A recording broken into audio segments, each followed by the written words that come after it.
आज स्टूडेंट हम वीडियो बना रहे हैं FAA में ASA की, राइट, FAA में ASA की पोस्ट पे, ठीक है। अच्छा, पहले भी ये बात बता दूं कि एक बच्चा था, उससे मैंने काफ़ी जगह रेकमेंड करवाया, इंटरव्यू हुआ और लिस्ट में उसका नाम नहीं आया, और काफ़ी कोशिश करता रहा मैं।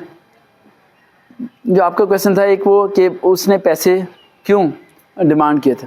देखो, जब अल्लाह आपको सिखाना चाहता है ना, तो अल्लाह आपके साथ वो सब चीज़ें करता है। मैं जितनी चीज़ आपको सिखा रहा हूँ ना, वो सब चीज़ों से मैं गुजरता हूँ। जब अल्लाह आपका टीचर होता है ना, तो वो बड़े अलग तरीके से सिखाता है, वो उस तरह नहीं सिखाता जिस तरह मैं आपको सिखा रहा हूँ। अगर अल्लाह ने आपको कहना ना इधर से उधर जाना है, तो अल्लाह आपको धक्का देगा। क्या देगा? समझाएगा नहीं, उधर टर्न करो। और जब धक्का देगा तो आप गिर जाओगे, लेकिन वो आपको गिरने भी नहीं देगा। समझ आई? वो लर्निंग प्रोसीजर होता है। क्या होता है? ईमान का एक चेक एंड बैलेंस होता है कि यार बंदा कितना मजबूत है। उसी तरह के ब्रीफ से भरा हुआ एडवोकेट एक साहब हैं, ठीक है, वो ब्रीफ से भरा हुआ, ब्रीफ केस था, पैसों से भरा हुआ, राइट, मेरे पास लेके आ गए, तो मुझे कहते हैं आप ले लो, मैंने नहीं लिया था, राइट। तो वो ये ईमान का तकाज़ा। और उस टाइम मेरे हालात बहुत ख़राब थे, यानी हालात भी आपके ख़राब हों, पैसों की भी आपको ज़रूरत हो, उस टाइम आप निगलेक्ट कर रहे हो, आपको कि नहीं मुझे चाहिए नहीं पैसे, ठीक है। तो वो जब आप टेस्ट पास करते हो ना, अल्लाह ताला के पेपर्स, फर्स्ट पेपर पास किया, सेकंड, फिर अल्लाह आपको आस्ते आस्ते क्या देता है? दर्जा देता है। अच्छा, वो लड़का की जो बात बता रहा हूँ, उसका ताल्लुक FAA की पोस्ट ASA से है, ठीक है। ये बात गौर से सुनना। FAA का ASA का पास किया, MOD का उसने टेस्ट पास किया, उसने पाकिस्तान एयरफोर्स का टेस्ट पास किया, इंटरव्यू हुए, नॉट रिकमेंड, नॉट सेलेक्ट। मैं दिमाग की मेरी दही बन गई, यार क्या वजह।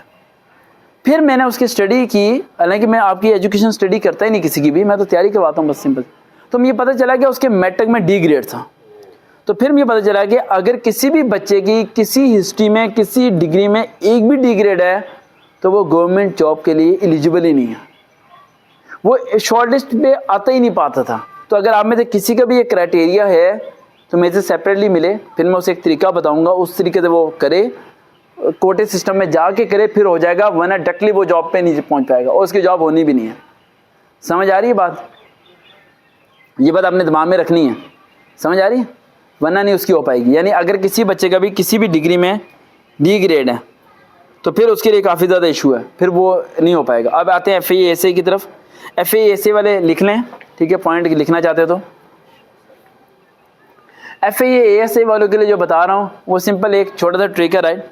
आप लोगों ने 2008 और 2010, अब मैं बहुत नीचे लेके आ गया हूँ आपको, 2008 और 2010 के और पेपर आपने निकाल लेने हैं। उसमें से सिर्फ आपने इंग्लिश